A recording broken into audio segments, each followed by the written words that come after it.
One of those canoe trips just a few years later ended in an Inuit village called Baker Lake. That was in 1982.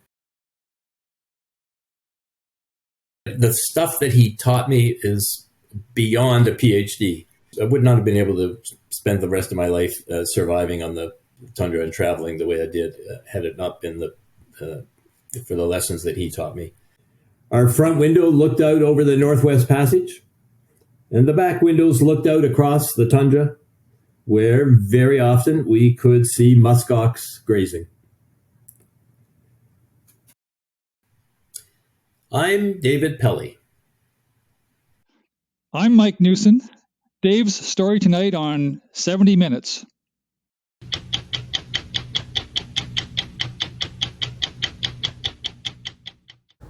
Dave Pelly is a writer, cultural historian, and seasoned adventurer.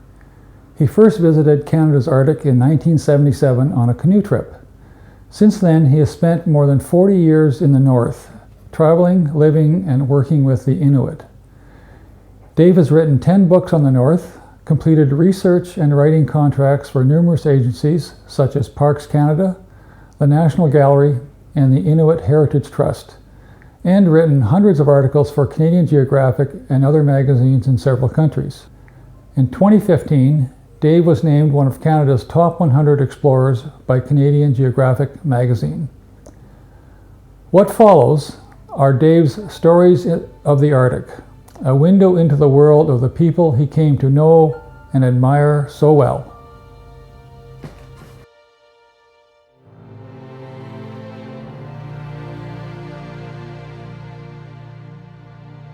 Before getting into Dave's story, it is important to provide some geographical and historical context. With a total area of almost 10 million square kilometers, Canada is the second largest country on the planet. More than 40% of that land mass lies north of the 60th parallel, comprised mainly of the three northern territories, Yukon, Northwest Territories, and Nunavut. The largest of the three, Nunavut, consists of two parts: a vast mainland, unambiguously called the Barren Grounds, and a massive northern archipelago of hundreds of islands that reach almost to the North Pole. While we of the class of 70 were at college together in the late 1960s, Canada's Inuit were experiencing a tumultuous change.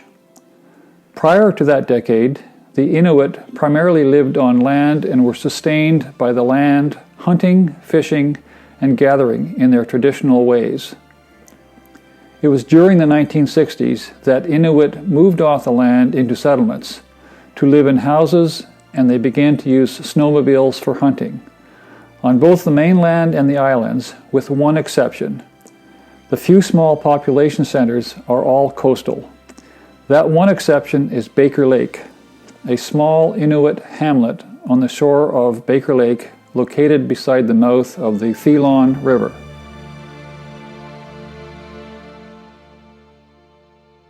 Dave didn't always have his sights set on living his life in the North. It was his canoe that took him there. I grew up canoeing. Long before we went to RMC, my parents had me in a canoe before I could walk. And that continued all the way through my youth. Like so many young people of our generation, I went to summer camp and, canoeing every summer growing up. Even while we were at the college in our month summer leave before going to summer training, I think every year I went on a canoe trip with friends. That includes one summer with Bill Simmons and another summer with Pete Brett.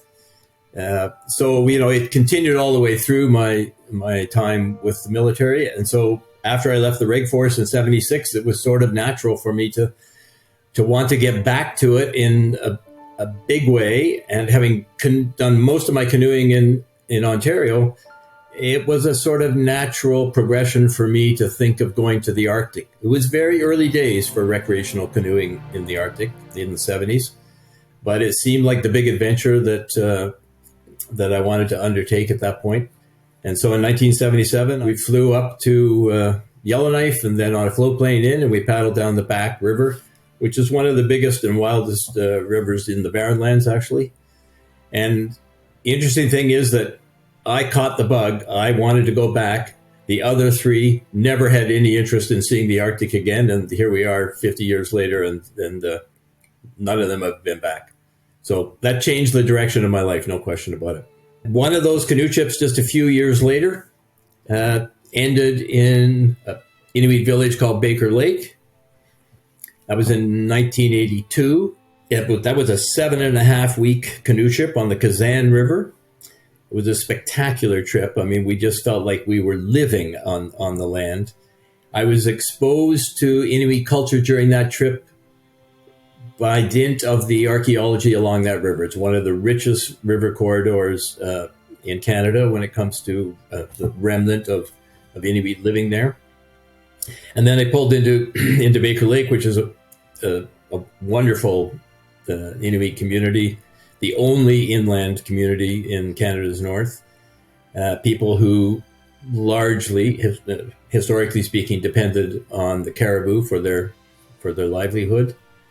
And I just was smitten by the place right away. Everybody else on the trip, all my friends who were with me on that trip, had wives and girlfriends and jobs and things in the south. So within 48 hours of arrival, they were all on an airplane south. But I had none of those things. So I just put my tent up in the middle of town, made some popcorn, and the local kids were all gathered around. And the next day I met some of their parents, and one thing led to another. And within a week, a new friend came to me and said, "I'm going out hunting with my family this weekend. Do you want to come?" Sure enough, there I was on a caribou hunt with an Inuit family. In a sense, the rest is history. I never looked back from that opportunity. As a result, after 1982, Dave called Baker Lake his northern home for the next several years. I'd like to pause at this point in my kind of trajectory to credit two of the elders who really welcomed me in those early days in Baker Lake. And I think of them both as being my first teachers. One of them was a man named Menik, and he was the man that was lying on the tundra there looking for the next caribou after the first one that he had successfully hunted, and he showed me how to skin that caribou and harvest the meat. And from that day on, he treated me like like his son. Like I can't say it any other way. He actually called me Tigawach, which means adopted son. And I traveled thousands of miles with that guy. He taught me how to build an igloo. He taught me how to stay warm in the winter. The stuff that he taught me is beyond a PhD. I would not have been able to spend the rest of my life surviving on the tundra and traveling the way I did had it not been for the lessons that he taught me. So I'm hugely indebted to old Manic. He was a beautiful man, a wonderful man, an incredible spirit. The other woman who embraced me was actually the wife of a very good friend that I went hunting with many times. And so I was in their house and hanging out and drinking tea on a regular basis in Baker Lake. And one day, sitting at her kitchen table, she looked at me and she said, "Well, you're a writer. Will you help me with a book?" And I said, "Sure. What do you have in mind?" And she went into her bedroom and pulled out from under her bed a stack of about 50 color pencil drawings. And she said, "Will that be enough for a book?" And I really didn't know what she had in mind. But over the next 2 years, we sat at that kitchen table over a drawing, and she explained it to me, what it was all about. And then she would bring in, at her choice, she would bring in one or two other elders from the community, actually people that were older than her, so that she viewed them as being her elders, and would get them to talk about whatever the image on the paper triggered. I credit her with teaching me how to do oral history, which became my life's work for the rest of my time in the North. It was a wealth of stories it was the first step really for me in becoming immersed in the stories of the Inuit, the real Inuit, the people who were born and raised and lived their lives out on the land in the course of the 20th century. So they were all quite old people who, in the 1980s, when I was in Baker, that's how I got started.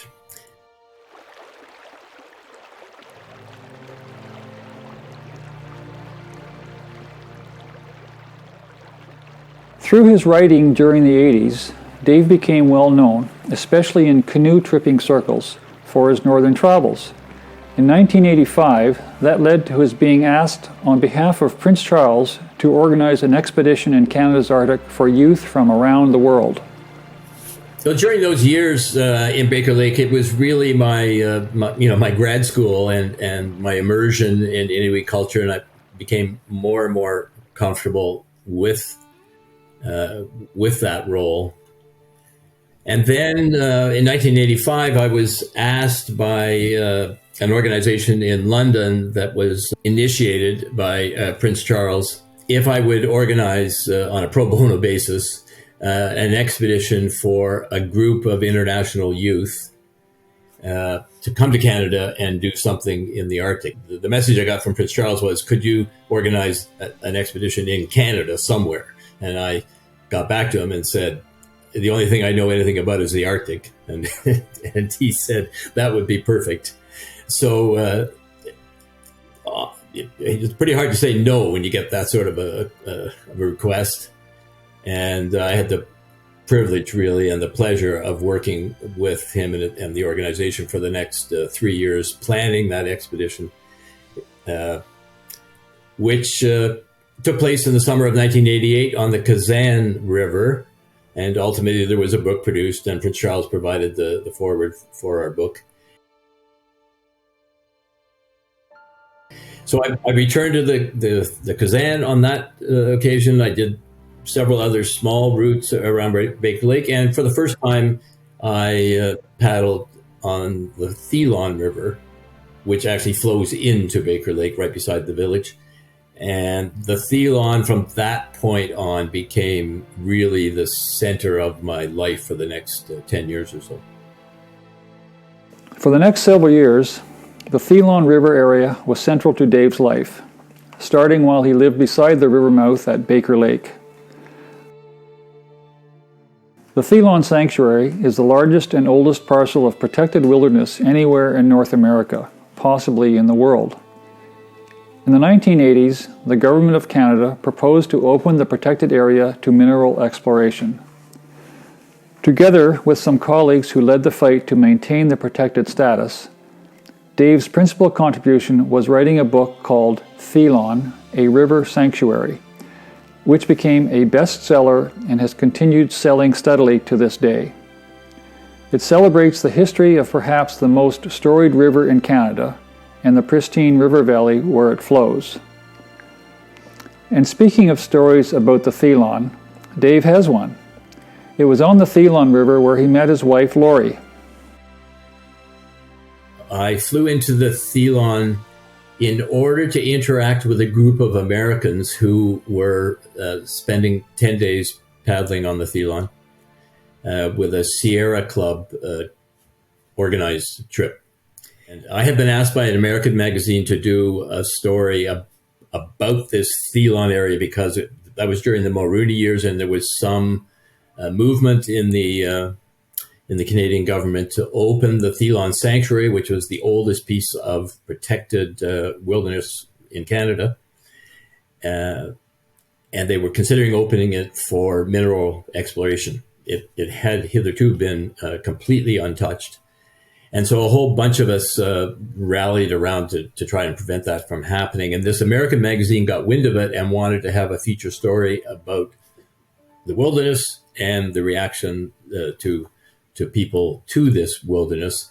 And the editor said to me, we know what all you Canadians are going to do. The people you'll talk to in Canada, you're only going to talk to the people who are supportive of the protection. And besides, it's just you're Canadians. Our readers want to hear what Americans think about this about this place. So if you can find a group of Americans, I'd appreciate having your quotes and so on from them. So this outfitter flew me in. I stepped off the plane, and Laurie took one look and said, "Oh, I don't know about this guy. He looks sort of interesting, but those moose-hide boots he's wearing, I don't know. The folks in Manhattan are not going to be impressed by that." But one thing led to another, and here we are.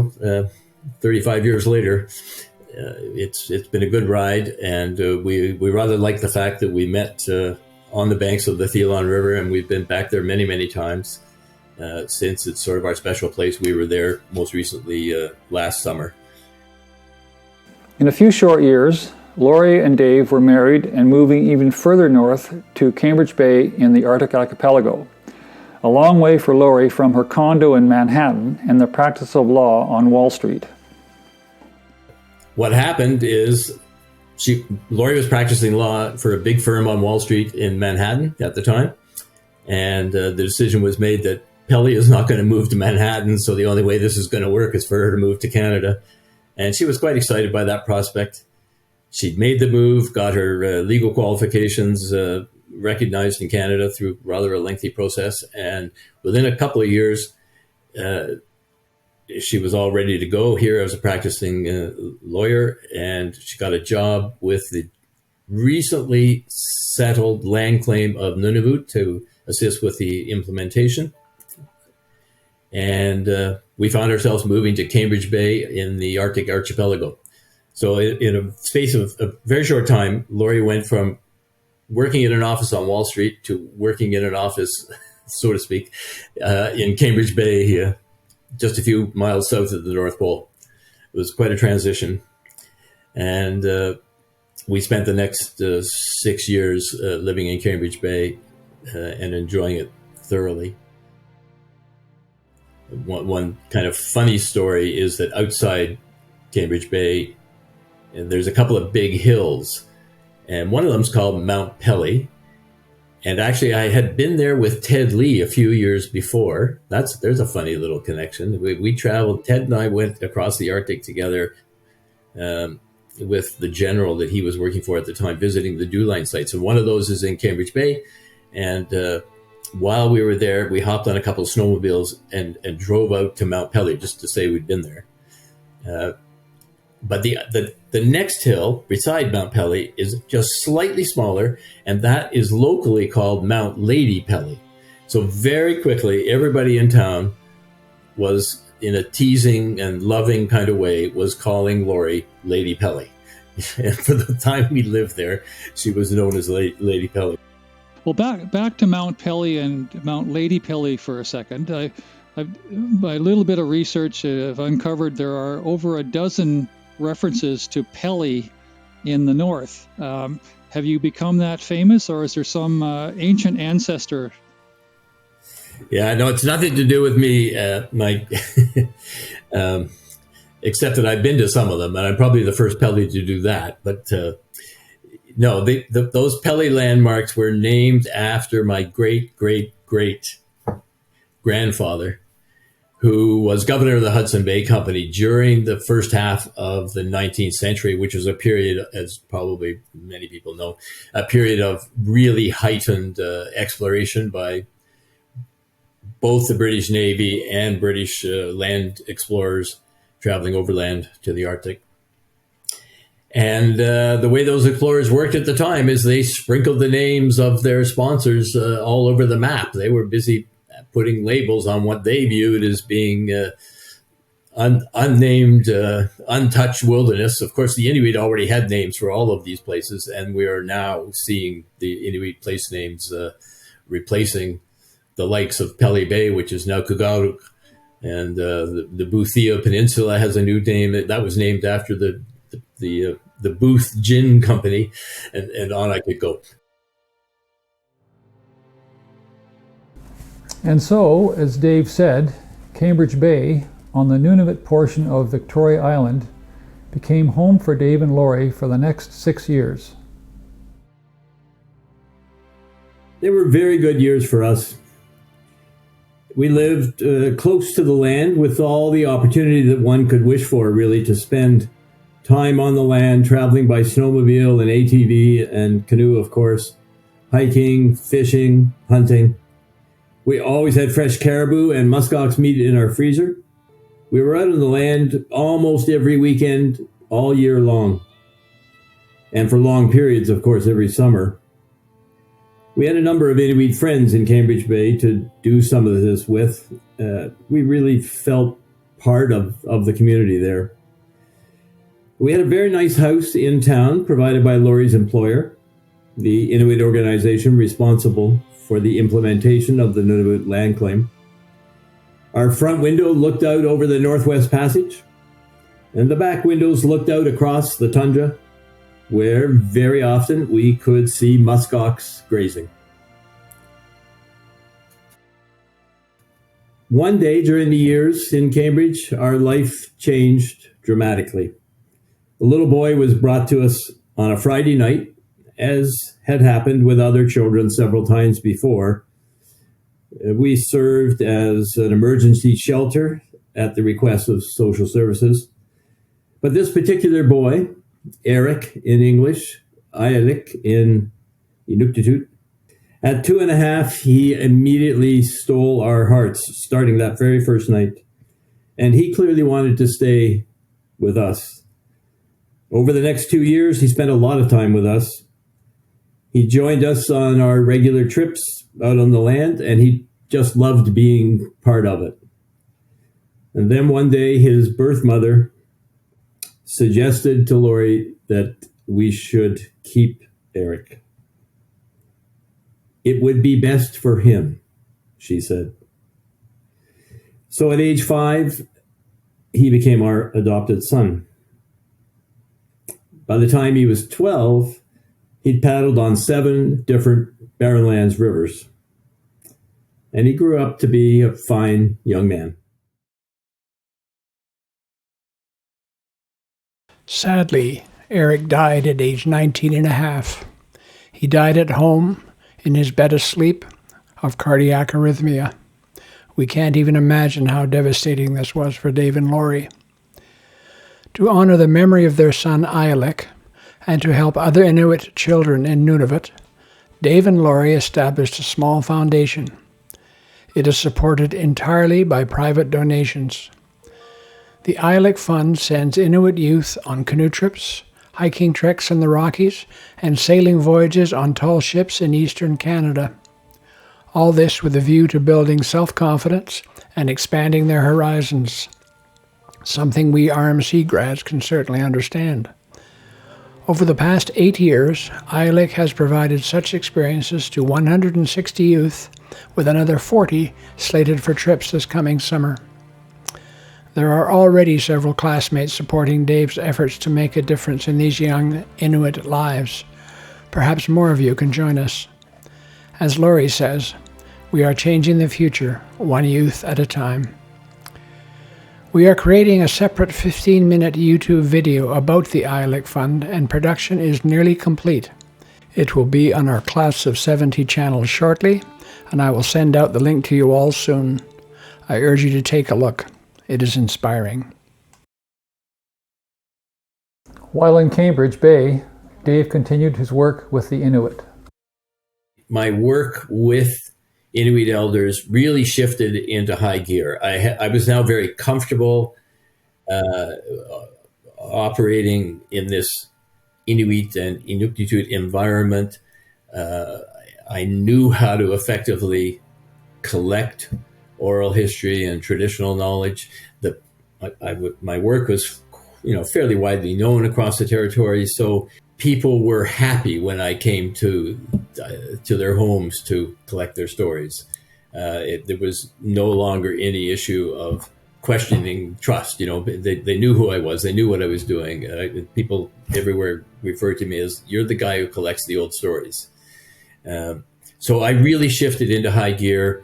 There was a recognition widely that we were losing the elders. The people who were born and raised on the land, let's say around the time of the First World War into the 1920s, who had lived most of their adult lives before moving into the communities in the 1960s.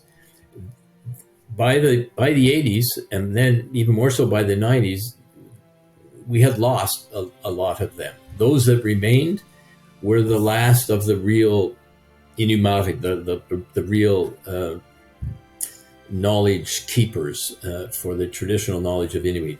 And so it fell to those of us who had the abilities and the connections and so on to do what we could to document those stories and their knowledge and their way of seeing the world. And the more I did it, combined with all the time that I spent on the land, I would say that was an integral part of it, because I sort of shared their view of the physical world. I had the opportunity to spend so much time in the land that it gave me insight into their view of the land, which is quite different from ours. And I've done quite a bit of writing about that. So it was just this amazingly rich period where we were able to record stories and knowledge from so many elders in their final years before they passed away. All of that material is in the National Archives now, accessible to everybody in Nunavut. In closing, when you reflect back on your 40 plus years in the North, what's the main point you'd like to leave us with? I guess I go back to the lessons that were given to me from all the elders that I interviewed, and also the people really of my own generation who were the transition generation. You know, they were born and spent their early lives out in the land, and then were kind of teenagers when their families moved into the settlements, and in some cases they were sent off to school. So that's another very interesting generation that I've been really privileged to be kind of part of in the North. And those two generations have defined my life, really. You know, I interviewed the first Inuk who ever became an airline captain, the first Inuk who became a registered nurse, the first Inuk to become our Governor General, Mary Simon now, the first Anglican minister, the first MP, the first premier, or the first NHL player. Like, this has all happened in our generation that we're all part of. But these people were all my friends, and that's a richness that you can't anticipate. You sort of, I mean, I just shake my head at the serendipitous good fortune that led to that. And these are also the people who negotiated the land claim that led to the creation of Nunavut. And that's a pretty powerful bunch of people to be connected with and to have learned from. So these people are, I'm honored to say, these people are my friends. And then the elders who informed their lives also informed my lives and directed my lives because of the work that I did with them. And I feel immensely privileged to have had that. They changed me. They changed the way I see the land. You know, I went there initially in 1977 as a wilderness canoeist. I had almost no thought to the people who had once lived on that land on that first canoe trip. That didn't happen until subsequent trips and so on. But because I was able to travel on that same land with Inuit,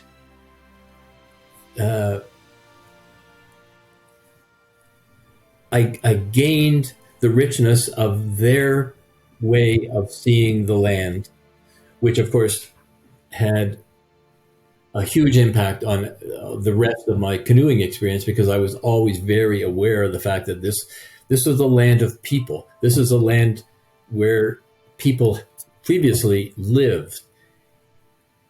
And I always knew that if I walked up on that hill over there, there would be signs of those people. I think my point is best illustrated by a short story. Back in the early 90s, some Inuit friends in Joe Haven, the next community to the east of Cambridge Bay, invited me to join them on what turned out to be an epic journey by dog team. They wanted to follow the traditional travel route of their ancestors, something none of them had ever done before, from their home in Joe Haven to their relatives' village, which was then called Pelly Bay. The distance as the raven flies from the one village to the next across the frozen sea and the tundra is about 220 kilometers. But of course, one does not travel in a straight line on a journey like this. Before we left Joe Haven, our leader, a middle-aged man named Ukpik, told me he was going to see his father-in-law to get advice on the route. And he invited me to come along. There was no map on the table. He described the journey, which he had done several times as a younger man, by recounting things that happened to him and to others along the way, and the remarkable features of the landscape. Using all the old Inuit place names that in themselves carry meaning about the land. It was, in effect, a very long but fascinating and entirely memorable story that he told. The next day, under a blue sky and brilliant sunshine, our 3 dog teams headed out from town across the sea ice, 36 dogs barking their heads off with excitement. And so the journey unfolded, with Ukpik occasionally recalling and sharing the bits of the story his father-in-law had told. We hunted and fished along the way to get food for ourselves and for the dogs. We had a marvelous time, and I will never forget it. I have done a lot of travel by dog team, but this one trip was without doubt the best. Crossing the sea ice is one thing. It's almost straight line travel. It's another story how you do that without the use of a compass, basically by using the wind-blown ridges on the snow as your guide for direction. Contrary to popular opinion down south, there are not Inuksooks, or more properly Inuksuit, all along the way marking Inuit travel routes. That's simply a myth. Then our route left the sea and climbed up into the hills of the Boothia Peninsula. It was a maze of long finger-like lakes, sinuous hills and valleys, rock outcroppings and towering cliffs. Magnificent landscape, but utterly confused. Ukpik led us on. At one point, he directed the dog teams up a very long slope so we could reach a high point and view the land all around. He wasn't lost exactly, but he felt like he had abandoned the intended route. From the high point, we could see 3,000 or 4,000 square kilometers of empty tundra, an awe-inspiring experience in itself. I asked Ukpik if he'd like to take a look at the topo maps I had in my knapsack. He dismissed me and my maps out of hand. Not that he couldn't read maps. All these men were very comfortable with maps, but in this circumstance, they were clearly an unnecessary intrusion from his perspective. That night, we camped exactly where he had intended, in accordance with the father-in-law's story. In other words, Ukpik regained the storyline, so our journey could continue as foreseen. In this way, the whole trip unfolded exactly as planned. And along the way, we were treated to a remarkable series of stories from the old days. The essential point here is that for Inuit, the landscape is, in a way, simply a compilation of stories. Every hill we passed, every frozen lake we crossed, every valley we followed, all of them were the scene of one story or another. The sequence of those stories defined the travel route. Ever since that experience, I have viewed the land differently.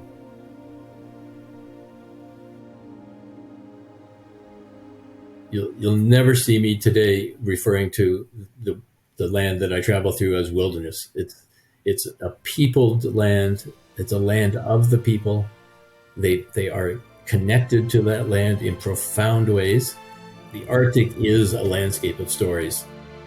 And the reason that the ancestors are happy is because it is Inuit belief that if there's stories, if the stories of the people are passed on to future generations, then Inuit who are alive today know that their ancestors, wherever they are happy because these stories have been retained and preserved for the future.